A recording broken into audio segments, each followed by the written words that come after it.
como projetar a ciclofaixa. Hoje a gente vai aprender a projetar esse elemento do sistema cicloviário brasileiro que é um dos mais utilizados.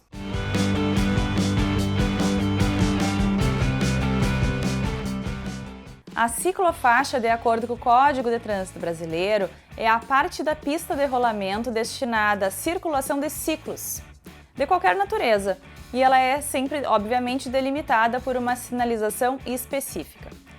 Os benefícios da ciclofaixa são diversos, mas a gente pode definir de forma principal como a existência de um espaço na via a ser utilizado pelos ciclistas, a eliminação da necessidade do ciclista circular entre o tráfego ou pelo meio de carros que estão estacionados, o aumento da visibilidade dos ciclistas e principalmente a segurança para os motoristas quanto a onde esperar, aonde aguardar os ciclistas para poderem passar.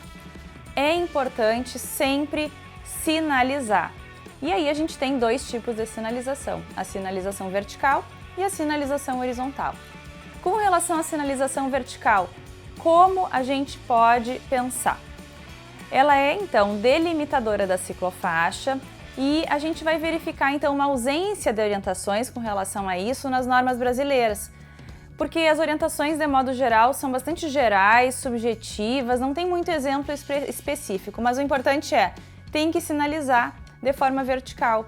O que significa isso? A gente colocar uma placa no início e no fim da ciclofaixa para delimitar exatamente onde é que ela está começando e onde é que ela está terminando. E em relação à sinalização horizontal, apesar de também não ser mencionado em diversos manuais que o pavimento da ciclofaixa deve ser diferenciado da pista de rolamento, a gente não tem regulamentação específica de como deve ser feita essa diferenciação. Então, assim, a diferenciação fica a cargo do órgão responsável pela ciclofaixa, que geralmente dentro das prefeituras municipais é a Secretaria de Obras, ou a Secretaria de Planejamento, ou a Secretaria de Mobilidade Urbana. Então, não existe uma padronização em nível nacional. A pintura do piso com outras cores diferentes da faixa de rolamento geralmente é utilizada na cor vermelha, mas a gente não tem uma delimitação específica de qual cor. A utilização de tachões é bem controversa, porque esses dispositivos eles se constituem como obstáculos à circulação do ciclista. Em caso de desequilíbrio, de alguma saída da ciclofaixa, o ciclista pode até correr o risco de potencial acidente. Mas o importante é que a gente precisa sinalizar horizontalmente a demarcação do espaço do ciclista na ciclofaixa. Então, alguns manuais alertam de que o seu uso, o uso do tachão, deve ser obrigatório para sinalizar e demarcar exatamente o espaço de cada um. E assim como os outros elementos, não existe padrão de largura para a ciclofaixa em relação às normas vigentes. Então, se recomenda entre 1,5 e 2,5, quanto maior, melhor, conforme a norma que vocês forem utilizar como padrão. E nos cruzamentos? Os cruzamentos são os locais de maior vulnerabilidade dos modais que não têm tanto resguardo como os veículos automotores. Então, nos cruzamentos, a gente precisa sinalizar a faixa de travessia do ciclista junto do cruzamento. Quanto a isso, não tem dúvidas.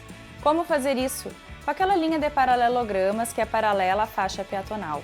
Na questão de cor, também se utiliza geralmente a cor vermelha na pintura central com a demarcação da borda em branco. Então, a maioria dos manuais tem um certo consenso em relação ao tratamento dos cruzamentos, mais até do que em relação aos outros assuntos em relação à ciclofaixa. Então eu espero que com essas recomendações tu tenha aprendido a projetar uma ciclofaixa de acordo com os manuais e as normas vigentes. Então te desejo bons projetos. Se tu gostou do vídeo, achou que ele pode ser útil para ti, compartilha com teus colegas, deixa um like e te inscreve no canal.